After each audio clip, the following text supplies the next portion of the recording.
Welcome back, brothers and sisters. I am Braden. This is Langley Outdoors Academy, the place where we not only talk about what's going on in the gun world, but also how we're going to fix it together. And the content that I've got to talk to you about today, I need to hear you in the comments because Tulsi Gabbard just came out and endorsed Trump for the presidency. So now we've got Tulsi Gabbard and RFK Jr. I'm going to show you two things that those two have in common that bears a conversation. All right, this is something that's big. Let me know what you guys think in the comments field below. Everything will be linked, of course, and hit that like button, subscribe to the channel, turn the notification bell on because we need to have a conversation around the company that you keep, right? I want to hear what you guys think. This is a very important thing. But if you want to help fund the fight, let me get that out of here really quickly. You can do so by checking out our new limited design shirt. Earlier today, you guys corrected me on the spelling of kamikaze. We got with the creators, we got with the artists, and we fixed it. Every shirt going forward will have the correct spelling, which you see right here. But this is Kamala Harris. Kamikaze Harris in the plane, banning assault weapons, going into the ship of America. You can look great, look amazing. You've got hoodies, long sleeves, men's, women's, short sleeves. Everything you need for the coming election in less than 73 days. Because this is how we fight the machine. They go really crappy designs and we come back with some amazing ones. So check it out, guys. Limited design. You help the channel. I appreciate every one of you for checking it out. But now let me get back into this because there's something that we need to address. That was not the right button. That's the right button. All right. Former Democrat Tulsi Gabbard endorses Trump in the 2024 presidential race.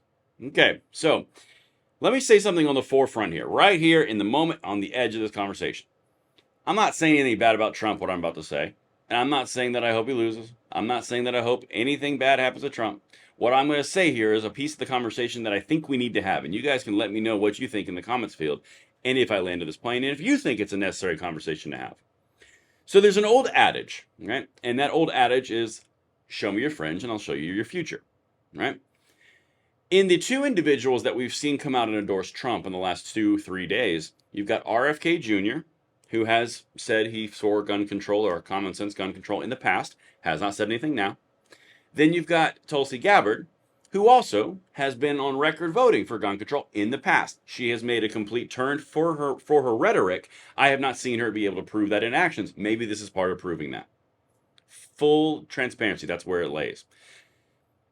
The problem that really I think we need to discuss is a little bit of past, and I'm going to show you the quotes here in a second, but understand that under Trump's term, you had really good and you had really bad.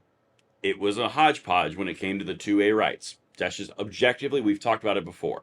On one hand, you've got take the guns, worry about due process later, and the bump stock ban through the executive overreach, which led to the frames and receivers and the pistol brace rulings that we've been fighting for 4 years.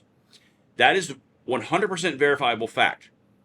On the other side, you've got the Supreme Court justices that Trump put in place, which gave us the Bruin decision and the Cargill decision and the Looper Enterprise decision, which destroys Chevron deference, which destroys the very same agencies. The important thing to understand here is it points to an influence that Trump heeds advice from, right? So more background, and I do not believe that this is Trump's fault. I'm just going to flat out say it. I think this was the influence of the NRA in these conversations. There was a tragedy.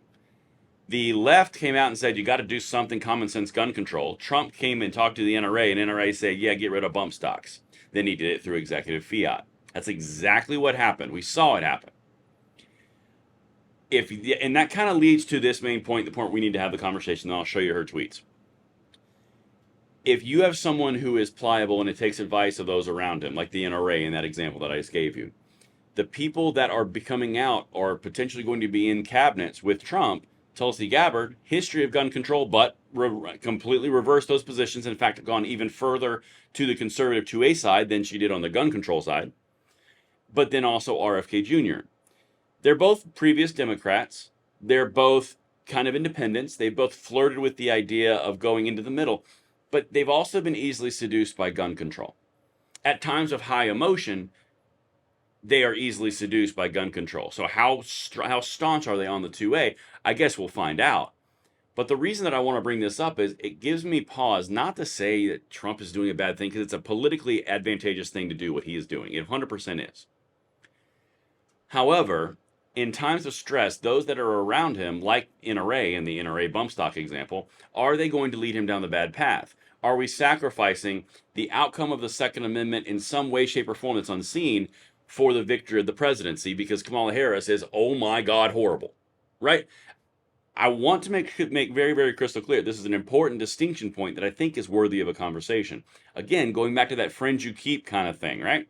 Let me show you what she said here, because I have no problem with Tulsi Gabbard. She seems to be reformed. She seems to be going towards 2A. In fact, honestly, some of her comments and rhetoric have been a little too far, too fast, in my opinion, for something that you would expect, but to each his own. But listen to this.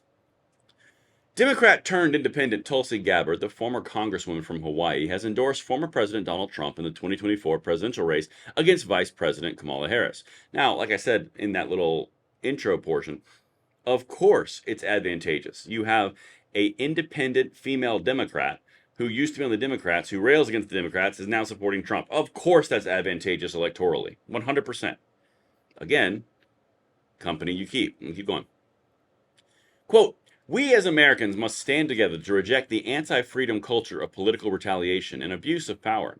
We can't we can't allow our country to be destroyed by politicians who will put their own power ahead of the interests of the American people, our freedom, and our future," Gabbard said at the National Guard conference in Detroit on Monday. That's when she endorsed him, which was today. Quote, "I am proud to stand here before you today, whether you're a Democrat or Republican or an independent," Gabbard said. "If you love our country as I do, if you cherish peace and freedom as we do, I invite you to join me in doing all that we can to save our country and elect President Donald J. Trump and send him back to the White House to do the tough work of saving our country and serving the people." Okay, those are great words. Here, I'll leave it right there. Those are great words, and I'm not doubting her words in this. And please don't misunderstand the message of this video. I'm not saying I don't support XYZ because this person's involved. I'm not saying that. I told you. When you're coming down to Trump or you're coming down to Harris when it comes to 2A rights, it's on Trump, it's a who's around him and who's giving him the influence and the ideas and the support and advice. And on Harris, it's like, oh my God, Katie bar the door, here comes everything. I mean, this was when we like Biden on steroids, hence the shirt. Link in the description, by the way. But again, the whole point here is, I understand the need electorally and for the election coming up to incorporate independents and Democrats and get as many people as you can into the fold. But what are you risking by going too far in that direction? Again, I'm not saying they are going too far. I'm just saying potentially in a hypothetical. If Tulsi Gabbard's in the room and RFK Jr.'s in the room and we have someone pushing for gun control for President Trump, are we going to get something else gun control related because they tend to go towards the emotional side of the gun control debate? Or are they completely reformed, and are they going to stay true to the Second Amendment 100% like they should? These are all hypotheticals, but that's why I want to bring the conversation to the forefront, because RFK Jr., that makes sense. He folded his campaign into Trump's essentially. Tulsi Gabbard, that's a different animal, and now you got two Democrats who've moved independent who are now advising Trump and partnering with Trump, who have histories of gun control, have said they reformed, but will still have the emotional response and the seduction into gun control. That's all I'm saying. But I do look forward to hearing what you guys think in the comments field. I think this is going to be an interesting conversation down there, and I can't wait to see it. And I will see you on the next one. I'm Braden. See you later.